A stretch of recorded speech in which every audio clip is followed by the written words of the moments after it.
The envelope sliding across the white tablecloth didn't contain a graduation card. It contained an invoice. My mother, Catherine, pushed it toward me with the cold precision of a surgeon making an initial incision. We were sitting in a glass-walled restaurant in Boston's Seaport District, surrounded by the hum of expensive conversation, but the silence at our table was deafening. I opened the paper. It was an itemized list of my existence. Tuition, housing, food, clothing. At the bottom, in bold font, was the summary, "Zero return on investment." Beside it lay a formal letter of disownment. "We do not support bad assets," she said, sipping her wine without looking at me. "You chose to be a lab rat instead of a doctor. We are cutting our losses."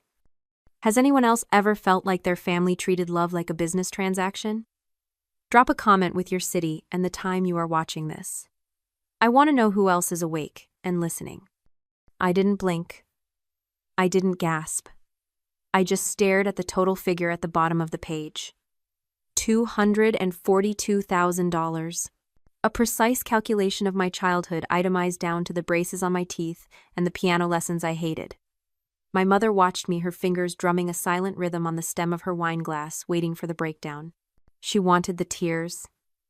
She wanted the scene. She wanted the satisfaction of seeing her quiet, disappointing daughter crumble under the weight of their rejection. But she had miscalculated.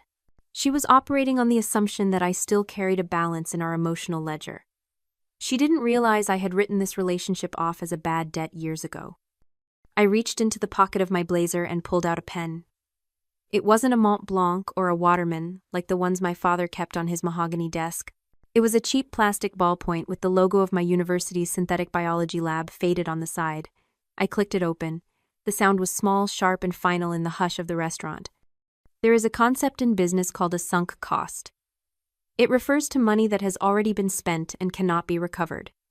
Rational actors know that you do not throw good money after bad. You cut your losses, you liquidate, you move on. People talk about family like it is a sacred bond, an eternal contract written in blood. But blood is just biology. Relationships are investments. And for the last decade, I had been pouring my energy into a black hole, hoping for a return that never came. I looked at Richard, my father. He was adjusting his silk tie, looking anywhere but at me. He was a man who built his identity on titles: Chief of Surgery Board Member, Donor. To him, I wasn't a person. I was a failed product line. A lab technician wasn't something you bragged about at the country club. My sister Alyssa sat next to him, scrolling on her phone, likely checking the engagement on her latest med school influencer post. She was the golden asset, the high-yield bond. I was the liability. But here's the secret they didn't know. The opposite of love isn't hate. Hate requires energy. Hate implies you still have skin in the game. The opposite of love is indifference. It is looking at the people who raised you and seeing strangers. It is realizing that the pain you used to feel wasn't a wound. It was just the friction of trying to hold on to something that was already gone. I had already mourned them. I had grieved the parents I wanted when I was 12, sleeping on a cot in the lab because it was warmer than my own home. I had grieved them when I won the state science fair and looked out into the audience to see empty seats. I had gone through the bankruptcy of my heart years ago. This piece of paper wasn't a shock, it was just the final paperwork. I signed my name at the bottom of the invoice. Cynthia. Not your daughter, just Cynthia. "Thank you," I said. My voice was steady, flat, devoid of any tremor. This makes things very simple. My mother frowned, her brow furrowing. The script wasn't going the way she imagined. "Simple," she repeated, her voice sharp. "Cynthia, do you understand what this means? You are on your own. No trust fund. No safety net. You are choosing a dead-end path, and we will not subsidize your failure." "I understand perfectly," I replied. I pushed the paper back across the table toward her. Received and accepted. I stood up. The chair scraped softly against the floor. I didn't look back at them. I didn't offer a final plea or a dramatic goodbye. I simply walked. I walked past the maitre d', past the table of businessmen discussing stocks, past the valet stand outside. The Boston air hit me like a splash of cold water. It smelled of salt and exhaust and freedom. I took a deep breath, filling my lungs with it. For the first time in my life, the silence in my head wasn't lonely. It was clean. I checked my watch. It was 8 p.m. I had 12 hours until graduation. 12 hours until the rest of my life began. And as I hailed a cab watching the city lights blur in the reflection of the window, I felt a strange cold lightness in my chest. They thought they were cutting me off. They had no idea they had just released me. My sister Alyssa is what you would call a high-performance asset. She was the prototype my parents always wanted. When she got into medical school, Richard bought her a white Range Rover with a red bow the size of a beach ball on the hood. She posted a photo of it on Instagram with the caption, "Hard work pays off." She didn't mention that the down payment, the monthly installments, and the insurance were all paid by the bank of Dad. Alyssa is 22, beautiful, and building a personal brand as a med school influencer. She posts study with me videos where she highlights textbooks in aesthetic coffee shops wearing scrubs that have never seen a drop of blood. I remember asking Richard for a loan during my sophomore year. I needed supplies for my thesis project, a specialized enzyme that cost $3,000. He looked at me over the top of his reading glasses, the same look he gave patients who asked stupid questions. "We pay for medical degrees, Cynthia," he said. "We do not pay for technicians. Surgeons cut. Technicians clean up the mess. If you want to play with test tubes, you can pay for it yourself." So I did. I worked the graveyard shift monitoring incubators for the university. I ate vending machine crackers for dinner 3 nights a week. I didn't have a Range Rover. I had a sleeping bag rolled up under my desk in the biolab because it was cheaper than heating my apartment. I spent my 21st birthday alone watching bacteria grow in a petri dish, realizing that the hum of the Sub-Zero freezer was the most consistent comfort I had. For a long time I thought they hated me because I wasn't good enough. I thought if I just discovered something big enough, if I published in a prestigious enough journal, they would finally look at me the way they looked at Alyssa. But tonight, walking into my empty, quiet apartment, I finally understood the mechanism of their cruelty. It wasn't about success. It was about control. There is a psychological concept called a narcissistic injury. It happens when a narcissist feels their self-worth threatened by someone else's autonomy. My parents didn't hate me because I was a failure. They hated me because I was surviving without them. My independence was an insult to their ego. Every time I paid my own rent, every time I fixed my own car, every time I didn't ask them for help, I was silently proving that they weren't necessary. To a parent who views their child as an extension of themselves, independence looks like betrayal. They needed me to be the lab rat, small, dependent, and trapped in a cage they built so they could feel like the scientists in charge. If I could succeed on my own, it meant their power was an illusion, and they would burn everything down before they admitted they were powerless. My phone buzzed on the kitchen counter. It was a text from Catherine. "Don't you dare make a scene tomorrow. We are sitting in the VIP donors box. Do not embarrass us." A minute later, a text from Richard. "We expect you to be civil. Smile, take your diploma, and go. No drama." I looked at the messages and felt a cold, dry amusement. They were so afraid of a scene. They were terrified I would cry or scream or throw a tantrum in front of their wealthy friends. They were bracing for a daughter who was hurt. They had no idea they were dealing with a daughter who was finalizing a merger. I didn't reply. I simply turned my phone off, placed it on the counter, and walked to the window to watch the Boston skyline glitter in the dark. They wanted me to be invisible. Fine. I would be invisible. Until the moment I became inevitable. The morning of graduation day was a study in contrasts. Across town, in the master suite of my parents' brownstone, I knew exactly what was happening. Alyssa was likely sitting in a makeup chair, a ring light reflecting in her eyes, filming a Get Ready With Me video for her 50,000 followers. There would be a team of stylists paid for by Richard, ensuring that the future doctor looked perfect for the photos that would inevitably end up on my mother's Facebook wall with a caption about legacy and pride. The air in that house would smell of hairspray and expensive perfume. My morning smelled like espresso and ozone. I was sitting on the 42nd floor of the Vertex building in the Seaport district, looking out at the harbor through glass so thick it silenced the city below. I wasn't wearing a cap and gown yet.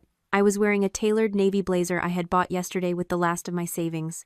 Across the mahogany table sat 3 men and 2 women in suits that cost more than my entire undergraduate tuition. They weren't professors. They were the acquisition team for Biovance, one of the largest pharmaceutical conglomerates in the world. On the table between us lay a stack of documents 3 inches thick. They weren't buying a term paper. They were buying neurosynth. During those long nights in the lab, when my father thought I was wasting my time playing with test tubes, I wasn't just running experiments.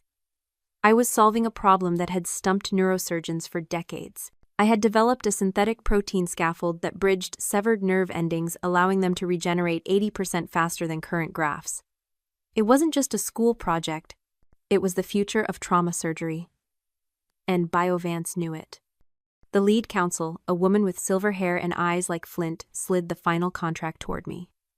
"We have structured the acquisition as discussed," she said, her voice professional and crisp. $12,500,000 upfront, with a 3% royalty on all future applications of the patent. The non-compete clause is standard. You remain on as a consultant for the next 18 months. I picked up the pen. It was heavy-weighted, a stark contrast to the plastic one I had used to sign my disownment papers the night before. My hand didn't shake. I thought about the invoice my mother had given me, $242,000. A rounding error. I was about to make more money in 10 seconds than my father, the renowned surgeon, made in 5 years of cutting people open. I signed. Cynthia. The counsel nodded, took the folder, and tapped a command into her tablet. The wire transfer has been initiated. It should clear within the hour. Welcome to the Biovance family, Cynthia. I stood up and shook their hands. It felt surreal, not because of the magnitude of the moment, but because of the quietness of it. There was no applause. No parents weeping with joy. Just the cold, hard verification of value. I walked out of the conference room and into the elevator. As the numbers ticked down, I pulled out my phone. I opened my banking app. The screen refreshed. Balance $12,500,412. I stared at the number. It looked like a phone number. It looked like freedom. My parents had disowned me to save money. They had cut me off to protect their assets. The irony was so sharp I could taste it.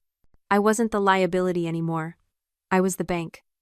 I walked out into the lobby, the security guards nodding at me with respect. I hailed a cab to the university. It was time to put on the costume. I had to go sit in a hot auditorium, wear a polyester gown, and listen to speeches about following your dreams while my family sat in the VIP box, dreading the moment my name would be called. They were expecting a daughter who was ashamed. They were expecting a girl who had been put in her place. They had no idea they were about to watch a hostile takeover. The graduation hall smelled of stale air conditioning and cheap bouquet flowers. It was a sea of black polyester caps, a holding pen for thousands of students waiting for their names to be mispronounced. I sat in row 42, seat C. I was surrounded by nervous energy students texting their parents, fixing their tassels, sweating through their dress shirts. But I wasn't looking at the stage.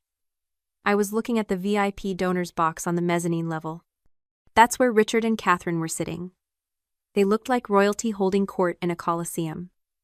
Richard was wearing his charcoal suit, the one he only wore for board meetings and press photos. Catherine was in a cream silk dress that probably cost more than the combined debt of the 3 students sitting to my left.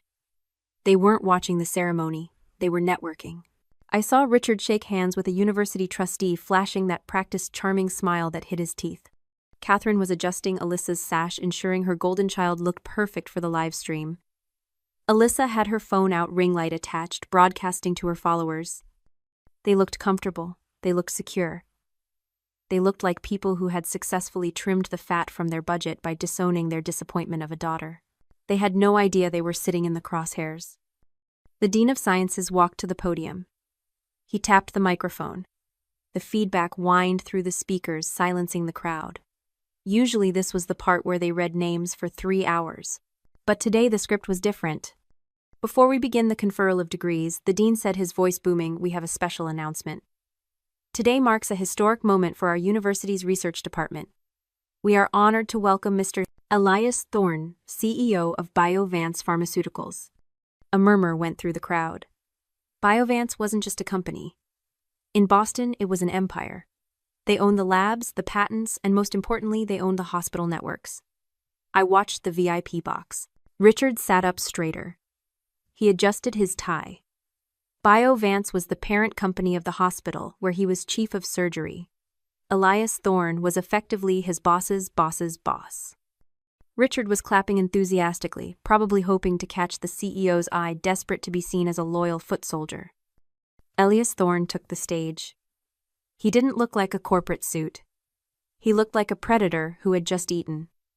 He gripped the lectern. Innovation is rare, Thorne said. True disruption is almost non-existent. But this year, a student from this university solved a problem that has plagued neurosurgery for 20 years. We are proud to announce the acquisition of the proprietary patent for neurosynth, a technology that will standardize nerve regeneration protocols globally. I saw Richard lean over to Catherine. I could read his lips. Neurosynth. That's the new graft. That's huge. He was excited. He was thinking about using the tech. He was thinking about the surgeries he would perform, the papers he would write, the glory he would claim by being an early adopter. He thought he was witnessing the future of his career. This technology was not developed in a corporate lab, Thorne continued. It was developed right here in the late hours by a student who funded her own research. We are proud to announce the inventor and our newest strategic partner, Cynthia. The silence that followed was absolute. It wasn't the polite silence of a ceremony. It was the vacuum of shock. Then the spotlight hit me. I stood up. I didn't smooth my gown. I didn't wave. I just walked toward the stairs. The camera feed on the giant Jumbotron screens shifted from the stage to me. My face, calm and cold, was suddenly 30 feet tall. I walked up the steps to the stage. Thorne met me halfway, shaking my hand with the vigor of an equal. He handed me a symbolic plaque, but I barely felt the weight of it. I turned to face the audience. And then I looked up. I looked directly at the VIP box. The camera followed my gaze. On the giant screen, the feed cut to a close-up of my family. It was a portrait of ruin. Catherine's hand was covering her mouth, her eyes wide, staring at me as if I were a ghost. Alyssa's phone had dropped to her lap, her live stream forgotten. But Richard was the masterpiece. His face had drained of all color. He wasn't just looking at a daughter who had succeeded. He was looking at the person who now owned the intellectual property that his entire surgical practice depended on.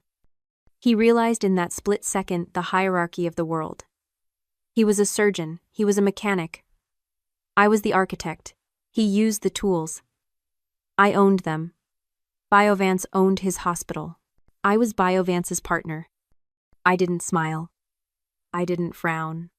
I just held his gaze for 3 long seconds, letting the realization settle into his bones. He had disowned me to save money.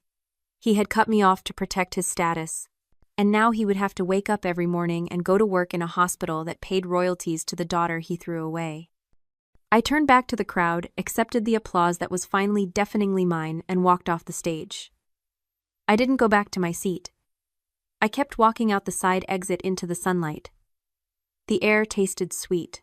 The transaction was complete. I didn't go to the reception. I didn't need to drink warm champagne in a plastic cup or make polite conversation with people who had ignored me for 4 years.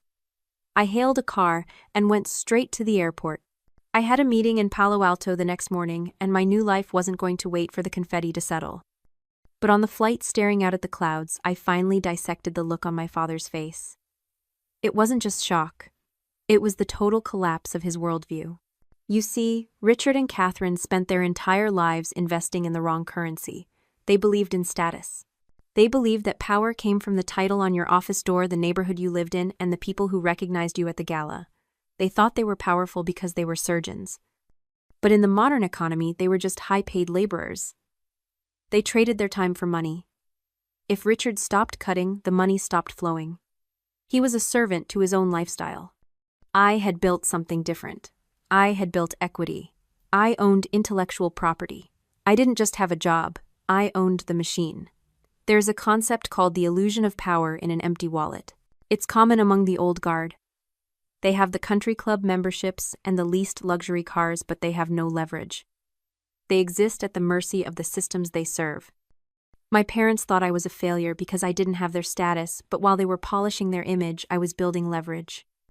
They realized in that auditorium that the hierarchy had flipped. They were the mechanics. I was the architect. They were the tenants. I was the landlord. The technology I owned would dictate how they did their jobs for the next 20 years. They couldn't ground me. They couldn't cut off my allowance.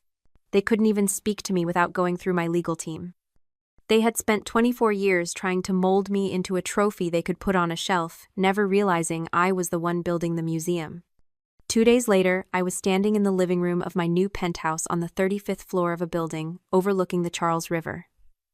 I had bought it in cash the same afternoon the wire transfer cleared. It was a fortress of glass and steel, quiet, secure, and completely mine. The air conditioning hummed with a pristine silence that money buys. I wasn't renting anymore. I wasn't sleeping on a cot in the lab. I was home. The fallout from the graduation ceremony had been nuclear. The live stream footage of my parents' faces drained of color, frozen in horror as the announcement was made, had garnered 4 million views in 48 hours. The internet does not forgive narcissists. The comments section was a digital autopsy of their character. Strangers dissected their body language, their arrogant posture, the way they refused to look at me. My father's reputation as the untouchable surgeon was crumbling under the weight of his own hubris. But I wasn't watching the view counts. I was watching the doorman who had just buzzed up a delivery. He brought in a floral arrangement so large it required a dolly. It was a massive explosion of white lilies and orchids arranged in a crystal vase that probably cost more than my first car. It was a centerpiece meant for a gala loud and desperate. I walked over to it. There was a card nestled in the greenery printed on heavy stock with a gold border. I opened it. "Cynthia, darling. We always knew you were special. We are so incredibly proud of our visionary daughter. Let's celebrate this weekend dinner at the club, love, Dad." I stared at the card. We always knew. The audacity was breathtaking. 48 hours ago, I was a bad asset to be liquidated. Today, I was a visionary daughter. They weren't sending flowers because they loved me. They were sending flowers because they had realized they just threw away a winning lottery ticket. They were trying to hedge their bets. They were trying to rewrite the narrative before the ink dried on the history books. They wanted access. They wanted the association. They wanted to walk into the country club and say, "Yes, the neurosynth inventor, that's our girl." I didn't feel angry. Anger implies that you care about their opinion. I felt the cold, precise satisfaction of a forensic accountant closing a fraudulent file. I walked to my desk. I opened the top drawer and pulled out the cream-colored envelope they had given me at the restaurant. The itemized invoice. $242,000. The cost of my existence. The bill for my childhood. I placed the invoice next to the massive, obscene vase of flowers. The contrast was perfect. The desperate bribe next to the cold receipt. I took my phone out. I snapped a photo. I opened the text thread with Richard. I attached the photo. I didn't write a paragraph. I didn't ask for an apology. I didn't scream about the years of neglect or the nights I spent hungry so I could buy lab reagents. I typed one word. Paid. I hit send. Then I went to the contact settings. I blocked Richard. I blocked Catherine. I blocked Alyssa. I watched the names disappear from my phone one by one. It was like deleting a corrupted line of code. The system wasn't broken anymore. It was optimized. They wanted a transaction. They got one. They wanted a return on investment. I gave them exactly what they asked for. I paid the bill. We were even. And since we were even, the contract was concluded. They had no more equity in my life. They were minority shareholders in a company that had just gone private. I walked to the window. The sun was setting over Boston, painting the harbor in shades of violet and gold. I could see the lights of the hospital where my father worked, tiny and insignificant from this height. He would go there tomorrow and every day, after knowing that the technology saving his patients' lives belonged to the daughter he tried to erase. He would have to live in the world I built. I took a sip of water. The silence in the apartment wasn't empty. It was full. It was full of peace. It was full of potential. It was full of the quiet, unshakable knowledge that I had built my own table, and I didn't have to offer them a seat. I was the lab rat who learned to run the maze better than the scientists, and now I owned the laboratory. If you have ever had to build your own table because they wouldn't give you a seat, share this story, and tell me in the comments what is the one thing you achieved that they said you never would.